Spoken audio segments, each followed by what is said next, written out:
Hello friends, a warm welcome to all of you in my YouTube channel Akhilesh education centre. This is Akhilesh Kumar. आप सभी का स्वागत है हमारे YouTube channel Akhilesh education centre पर।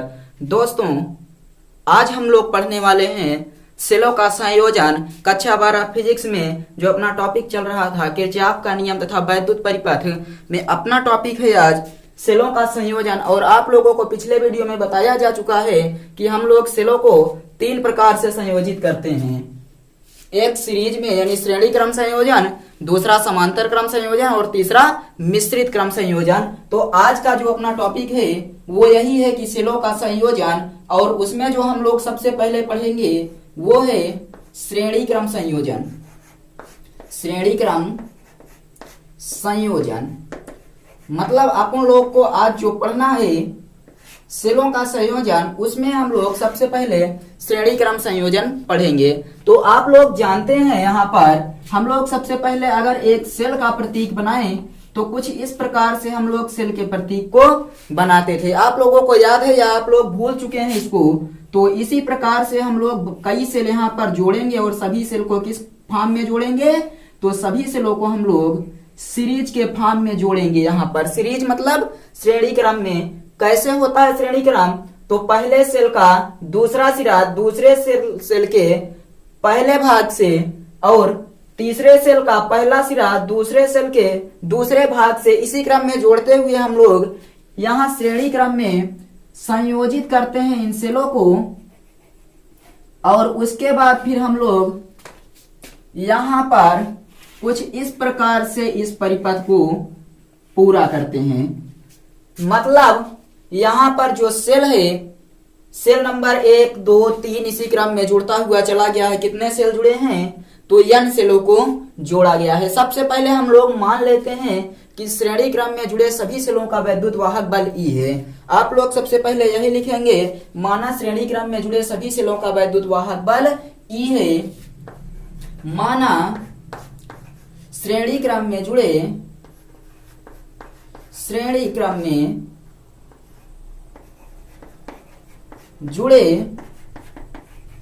सभी सेलों का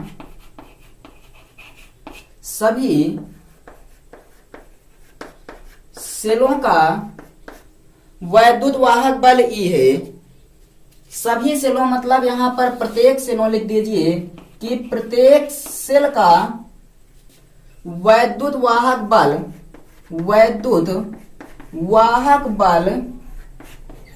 E है। और उसके बाद इंटरनल रेजिस्टेंस, जिसे हम लोग आंतरिक प्रतिरोध कहते हैं, तथा आंतरिक प्रतिरोध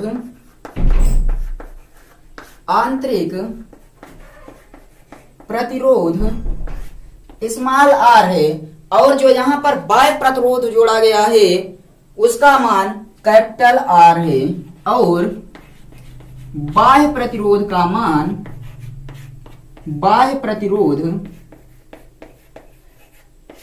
कैपिटल R है। श्रेणी क्रम में जुड़े सभी सेलों का वैद्युत वाहक बल E है। सभी सेलों का वैद्युत वाहक बल E है। और ये Nवां प्रतिरोध है, इसलिए यहाँ En, इसका रेजिस्टेंस स्मॉल r। मतलब ये कैसा है? तो यहाँ पर सभी का जो रेजिस्टेंस है, आंतरिक प्रतिरोध स्मॉल r है और बाह्य प्रतिरोध क्या है? कैपिटल R है। ये इतना आप लोगों के समझ में आया? इसको लिखना है अकेले सबसे पहले। तो आप लोग लिखेंगे श्रेणी क्रम में जुड़े सभी प्रतिरोधों का कुल वैद्युत वाहक बल। श्रेणी क्रम में जुड़े सभी प्रतिरोधों का, आगे इसके लिखेंगे कि श्रेणी क्रम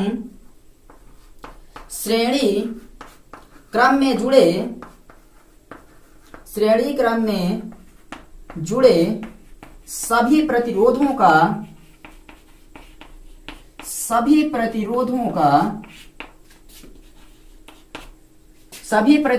कुल वैद्युत वाहक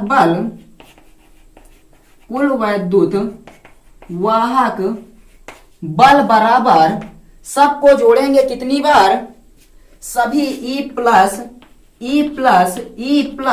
डैश E कितने बार है? N बार है। तो ये क्या हो जाएगा? Ne हो जाएगा। सभी प्रतिरोधों का कुल वैद्युत वाहक बल E हो गया और उसके बाद यहाँ जो श्रेणी क्रम में जुड़े सभी सेलों आप लोग लिखेंगे सभी सेलों का कुल वैद्युत वाहक बल। ध्यान दीजिएगा यहाँ पर सभी सेलों होगा, क्योंकि हमने यहाँ प्रतिरोध नहीं बल्कि सेलों को जोड़ा है। और उसके बाद फिर हम लोग लिखेंगे यहाँ पर कि सभी सेलों का कुल आंतरिक प्रतिरोध। सभी सेलों का कुल आंतरिक प्रतिरोध, कुल आंतरिक प्रतिरोध कितना हो जाएगा। यहाँ पर प्रतिरोध भी कितनी टाइम है, आर आर आर करके एन टाइम है, तो बराबर हम लोग यहाँ लिख सकते हैं R plus R dash dash dash R N time. तो ये क्या हो जाएगा, एन आर लिखें या आर एन। ये हो गया सभी प्रतिरोधों का कुल, यानी सभी सेलों का कुल आंतरिक प्रतिरोध। आप लोग चित्र बना लीजिए। उसके बाद हम यहाँ से देखते हैं कि सबसे पहले मानेंगे माना श्रेणी क्रम में जुड़े प्रत्येक सेल का वैद्युत वाहक बल ई है, और उसके बाद आंतरिक प्रतिरोध स्मॉल आर और बाह्य प्रतिरोध आर है। इतना आप लोग लिख लिए होंगे। तो चलिए अब हम लोग यहाँ से आगे देखते हैं। आगे देखिए हमें क्या क्या पता चल गया कि श्रेणी क्रम में जुड़े सभी सेलों का कुल वैद्युत वाहक बल कितना है, एन ई है, तथा सभी सेलों का कुल आंतरिक प्रतिरोध एन आर है। अब हम लोग ये कितना हो गया, कितनी टाइम है, आप लोग पहले इसको देखिए कितनी टाइम है यहाँ पर। तो आर डैश से इसको हम यदि प्रदर्शित करें तो हो गया एन आर हो गया, क्योंकि ये कितनी टाइम है, एन टाइम लिखा गया है। और उसके बाद फिर हम लोग क्या कर देंगे यहाँ पर, अब मानेंगे परिपथ का कुल प्रतिरोध। सबसे पहले हमें बाह्य प्रतिरोध कैपिटल आर पता है, आंतरिक प्रतिरोध एन प्लस आर। तो परिपथ का कुल प्रतिरोध कितना हो जाएगा, परिपथ का कुल प्रतिरोध, परिपथ का कुल प्रतिरोध हो जाएगा N R plus capital R. होगा या नहीं, परिपथ का कुल प्रतिरोध आंतरिक प्रतिरोध प्लस बाह्य प्रतिरोध, तो एन आर प्लस आर, ये हो गया परिपथ का कुल प्रतिरोध। और परिपथ का जो सेल है उसका कुल वैद्युत वाहक बल एन ई है। तो आप लोग अब निकाल सकते हैं परिपथ से बहने वाली धारा आई बराबर, परिपथ से बहने वाली धारा, बहने वाली धारा आई बराबर क्या होता है, तो आई बराबर होता है कुल वैद्युत वाहक बल बटे कुल प्रतिरोध। कुल वैद्युत वाहक बल बटे कुल प्रतिरोध, कुल वैद्युत वाहक बल बटे कुल प्रतिरोध। तो आई बराबर क्या हो जाएगा, कुल वैद्युत वाहक बल एन ई है और कुल प्रतिरोध एन आर प्लस आर है।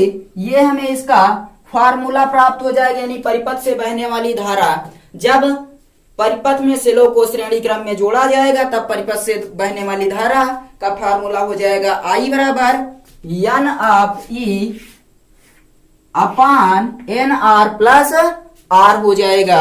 आप लोग इसको नोट कर लिए होंगे। तो हम लोग आगे बढ़ते हैं और ये फार्मूला जो हमें प्राप्त हुआ है ये किसका है, तो परिपथ में बहने वाली धारा है। अब यहाँ पर हम लोग देखते हैं केस नंबर 1। केस नंबर 1 में जब हम लोग इस एन आर मतलब कि जो यहाँ आर ही मान लीजिए आप, एन आर चाहे मानिए चाहे आर मान लीजिए, का मान बहुत छोटा है आर से, मतलब आंतरिक प्रतिरोध बहुत छोटा है। आंतरिक प्रतिरोध बाह्य प्रतिरोध की तुलना में नगण्य। ये जो है आर है ये बाह्य प्रतिरोध की तुलना में, बाह्य प्रतिरोध की तुलना में क्या है, नगण्य है।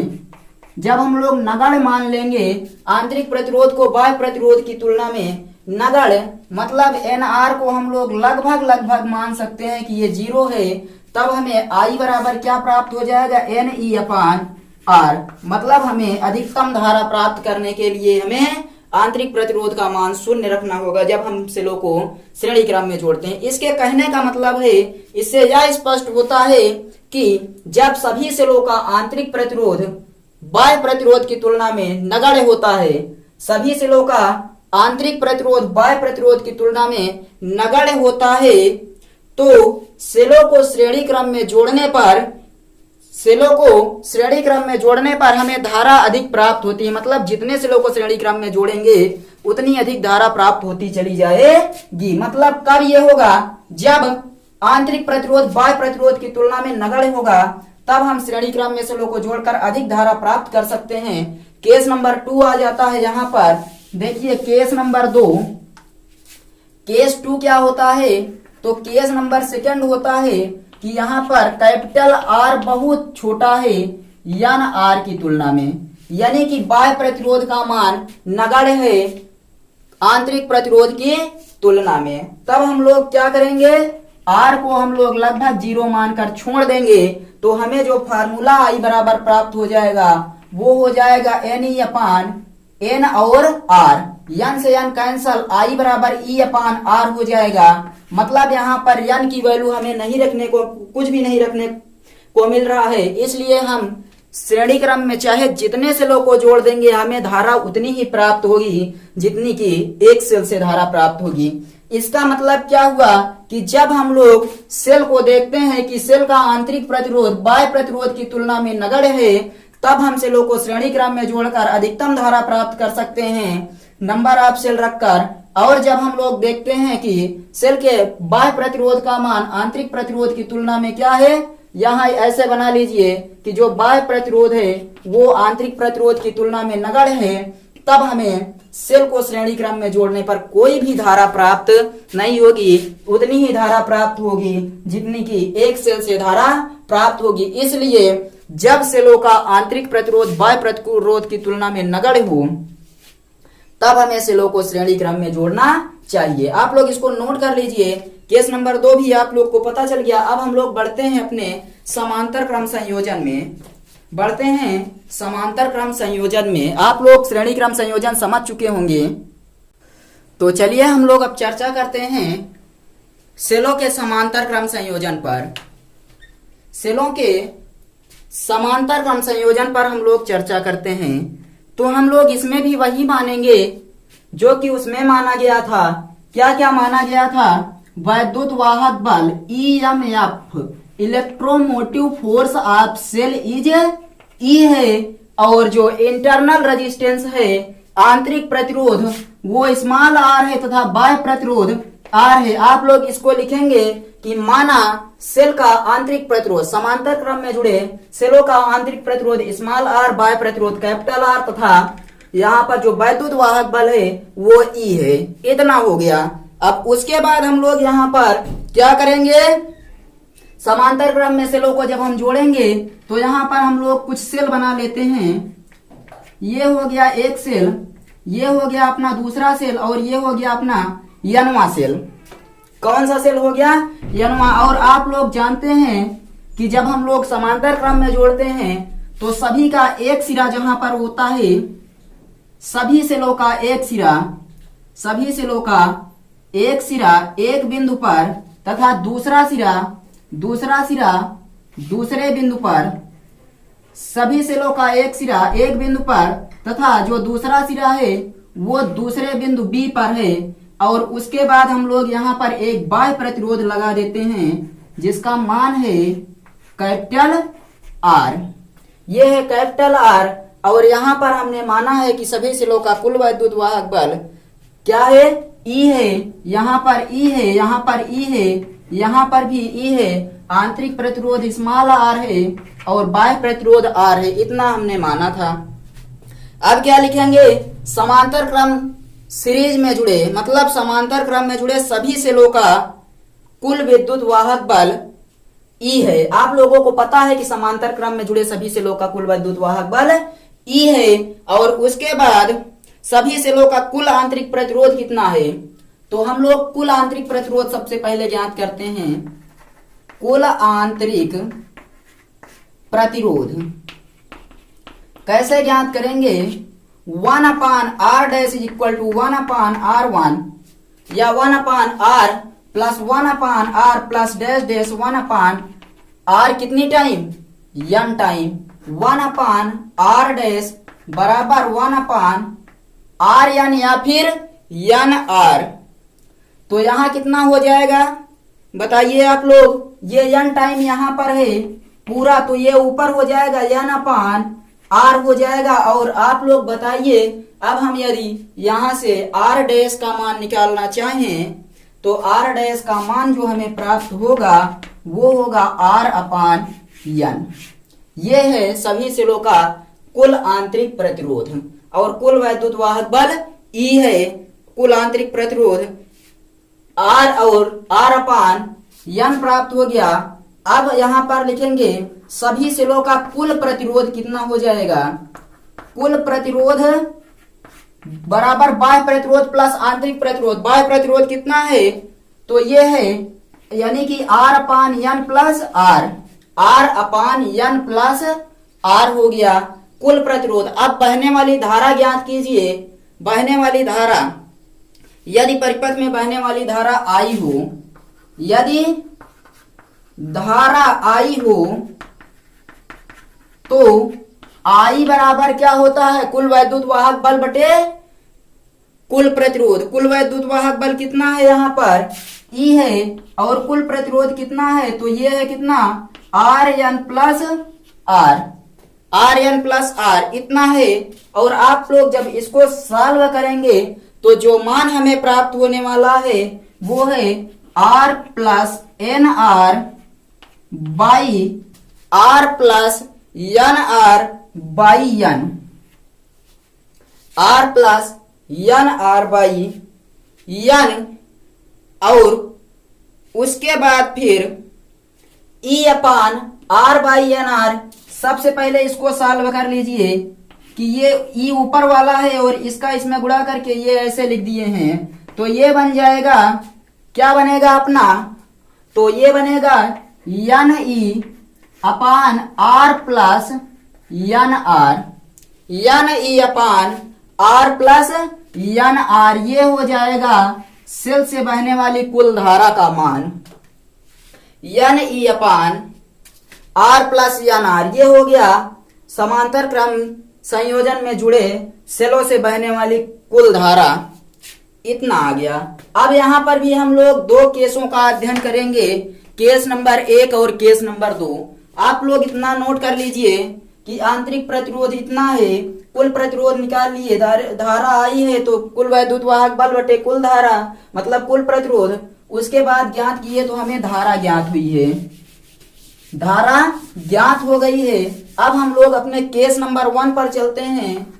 केस नंबर 1 में फिर वही अध्ययन करेंगे कि जो यहाँ पर आंतरिक प्रतिरोध का मान है बाह्य प्रतिरोध की तुलना में नगण्य हो, R का मान नगण्य हो बाह्य प्रतिरोध की तुलना में, यानी R बराबर हम लोग लगभग 0 के मान लें, तो यहाँ पर जब स्मॉल r बराबर 0 रखेंगे तब हमें I बराबर प्राप्त होगा NE/NR।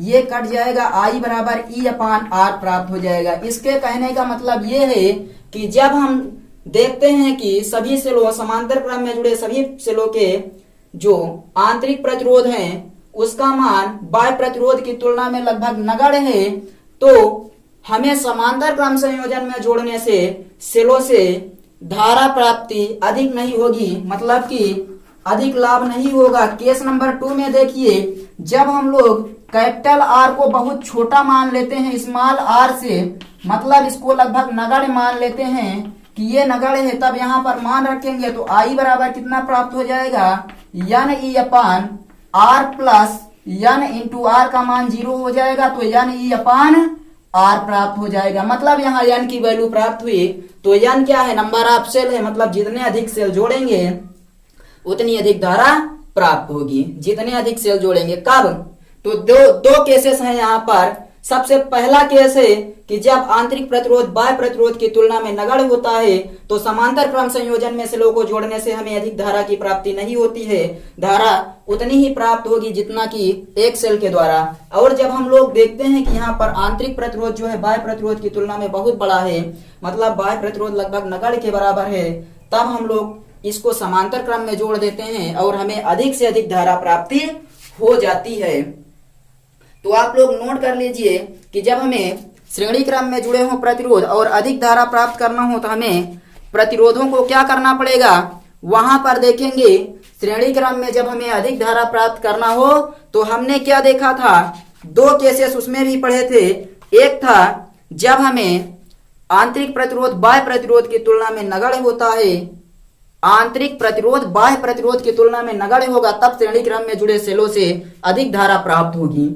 और यहां कह रहा है कि जब हमें बाह्य प्रतिरोध आंतरिक प्रतिरोध की तुलना में नगण्य होगा, वहां कह रहा था आंतरिक प्रतिरोध बाह्य प्रतिरोध की तुलना में नगण्य होगा तब अधिक धारा प्राप्त होगी। यहां कह रहा है जब बाह्य प्रतिरोध आंतरिक प्रतिरोध की तुलना में नगण्य होगा तब हमें समांतर क्रम में जोड़ने से सेलों को अधिक धारा की प्राप्ति होती है। नोट कीजिए आप लोग। उसके बाद हम चलते हैं और देखते हैं अपना मिश्रित क्रम संयोजन। मिश्रित क्रम संयोजन, चलिए हम लोग अब चर्चा कर लेते हैं अपने सेलों का जो संयोजन है वो जब मिश्रित क्रम में होता है तो हम लोग किस प्रकार से संयोजित करते हैं। कुछ सेलों को समांतर क्रम में जोड़ेंगे और कुछ सेलों को किस में जोड़ेंगे, तो सीरीज में जोड़ेंगे। चलिए हम सबसे पहले यहां पर बनाते हैं कुछ प्रतिरोधों को, यानी कि सेलों को जिनको हमने जोड़ा है अपने सीरीज के फॉर्म में, और उसके बाद यहां पर रेजिस्टेंस लगाया गया है, इंटरनल रेजिस्टेंस आंतरिक प्रतिरोध है। यहां पर भी इसी क्रम में हम लोग जोड़ते हैं सेलों को। अब यहां रेजिस्टेंस आप लोग लगा दीजिए, इंटरनल रेजिस्टेंस हो गया ये। एक बार और बना लेते हैं जो हमें यनवा सीरीज प्रदर्शित कर रहा है, मतलब कि यनवी श्रेणी प्रदर्शित कर रहा है ये सेल। अब हम लोग क्या करेंगे, यहां पर जोड़ेंगे, इस सिरे को यहां लाएंगे, इस सिरे को यहां लाएंगे, इसको भी यहां लाएंगे, और इसमें क्या करेंगे, इस बिंदु पर सभी को लाएंगे। ये यहां आ गया, ये यहां आ गया और ये भी यहां पहुंच गया। आप लोग देख सकते हैं ये क्या है, एक संयोजन बना है। यहाँ पर ये श्रेणी क्रम है और ये नीचे की तरफ आने पर हमें समांतर क्रम संयोजन प्राप्त हो रहा है। सभी सेलों का जो कुल वैद्युत वाहक बल है ई है और ये यनवा है, तो यहाँ यन हो जाएगा, सभी में ई रहेगा, यहाँ पर भी ई, यहाँ पर भी, यहाँ पर, और कुल ई ही रहेगा। तो आप लोग यहाँ लिख दीजिए कि ये भी ई है, ये भी, ये सभी ई है। और यहाँ नीचे की तरफ कौन सी सीरीज प्राप्त हो रही है, ई की यम्मी सीरीज प्राप्त हो रही है। इंटरनल रेजिस्टेंस यहाँ पर आर है, इंटरनल रेजिस्टेंस हमें क्या प्राप्त हो रहा है, आर ही प्राप्त हो रहा है। आप लोग यहाँ से इतना लिख सकते हैं कि सभी सेलों का कुल वैद्युत वाहक बल ई है, आंतरिक प्रतिरोध आर है, तथा बाह्य प्रतिरोध भी एक हमें लगाना पड़ेगा जिसका मान हम लोग रखेंगे कैपिटल आर, तथा बाह्य प्रतिरोध कैपिटल आर है। आप लोग इस चित्र को बना लीजिए, उसके बाद फिर हम लोग चर्चा करते हैं अपने आगे के टॉपिक पर। चित्र आप लोगों का बन गया होगा, तो कुल वैद्युत वाहक बल यहाँ भी कितना प्राप्त हो जाएगा, यन ई प्राप्त होगा। कुल वैद्युत वाहक बल यहाँ पर सेलों का कुल वैद्युत वाहक बल कितना होगा, एक श्रेणी में जुड़े सभी सेलों का कुल वैद्युत वाहक बल, एक श्रेणी में जुड़े सभी सेलों का कुल वैद्युत वाहक बल। अगर यन ई है तो यम क्षैतिज श्रेणियां हैं, यम क्षैतिज श्रेणियां हैं, यम क्षैतिज श्रेणियों में जुड़े सभी सेलों का कुल वैद्युत वाहक बल क्या हो जाएगा, तो यम क्षैतिज श्रेणियों में जुड़े सभी सेलों का कुल वैद्युत वाहक बल यन ई हो जाएगा। और उसके बाद किसी एक श्रेणी में जुड़े आंतरिक प्रतिरोध का मान कितना है, यन आर है। एक श्रेणी में जुड़े आंतरिक प्रतिरोध का मान यन आर है। तो जब हमें यम श्रेणियां दी गई हैं तो वहां पर हमें क्या प्राप्त हो जाएगा, 1/r डैश बराबर 1/r plus 1/r plus dash dash 1/r कितनी टाइम, यम टाइम। और यहाँ पर यन आर रहेगा, क्योंकि पहली श्रेणी में हमें यन रेजिस्टेंसों की प्राप्ति हो रही है। मतलब 1/r डैश बराबर यहाँ पर यम अपान यन आर हो जाएगा। और यहाँ पर अगर हम लोग r डैश बराबर ज्ञात करें यन आर बाई यम, ये हो गया सेल का आंतरिक प्रतिरोध। और बाह्य प्रतिरोध ये है। तो हम लोग अगर कुल प्रतिरोध लिखना चाहें तो क्या लिखेंगे, कुल प्रतिरोध लिखना चाहें तो हम लोग क्या लिखेंगे, तो ये लिखा गया है और इसको भी इसमें जोड़ देंगे तो हमें कुल प्रतिरोध प्राप्त हो जाएगा। मतलब N R by M plus R, ये है कुल प्रतिरोध। एन आर बाई एम ये है आंतरिक प्रतिरोध और ये है बाह्य प्रतिरोध। इस प्रकार हमें कुल प्रतिरोध की प्राप्ति हुई N R plus M R by M, ये है कुल प्रतिरोध। कुल प्रतिरोध कितना है, N R plus M R by M है कुल प्रतिरोध। अब यदि बहने वाली धारा आई हो तो कुल वैद्युत वाहक बल कितना है, एन ई है। कुल वैद्युत वाहक बल कितना है, एन ई है। और कुल प्रतिरोध कितना है, N R plus M R. कुल प्रतिरोध कितना है, N R plus M R by M. इसको सॉल्व करेंगे तो आई बराबर प्राप्त हो जाएगा N M E by N R plus M R. प्राप्त होगा या नहीं प्राप्त होगा बताइए, ये इसमें मल्टीप्लाई हो जाएगा। ये कुल वैद्युत वाहक बल एन ई है, वहां लिखा गया है, और कुल प्रतिरोध ये है, इसका इसमें गुणा कर दिए तो बहने वाली कुल धारा, मिश्रित क्रम में जुड़े प्रतिरोधों में बहने वाली कुल धारा की संख्या अगर कुल धारा ज्ञात करनी हो तो एन एम ई बटे N R plus M R. ये हो गया अपना मिश्रित क्रम संयोजन में जुड़े सभी प्रतिरोधों का तुल्य प्रतिरोध, यानी मिश्रित क्रम में जुड़े सभी सेलों में बहने वाली कुल धारा आई बराबर हो गई। अब आई थिंक आप सबको ये तीनों संयोजन अच्छे से समझ में आ गया है, और अगर अच्छे से समझ में आया है तो आप लोग वीडियो को लाइक और शेयर कर दीजिए तथा चैनल पर नए हैं तो सब्सक्राइब कर लीजिए। मिलेंगे अगले वीडियो में एक टॉप की क्लास में, जिसमें हम लोग देखेंगे किरचॉफ के दोनों नियम, किरचॉफ के दोनों नियमों को देखेंगे और अच्छी तरह से देखेंगे। चलिए मिलते हैं अगले वीडियो में, तब तक आप लोग इस लेक्चर को पढ़ते रहिए और अपनी तैयारी को मजबूत करते रहिए। चलिए मिलेंगे, तब तक के लिए बाय।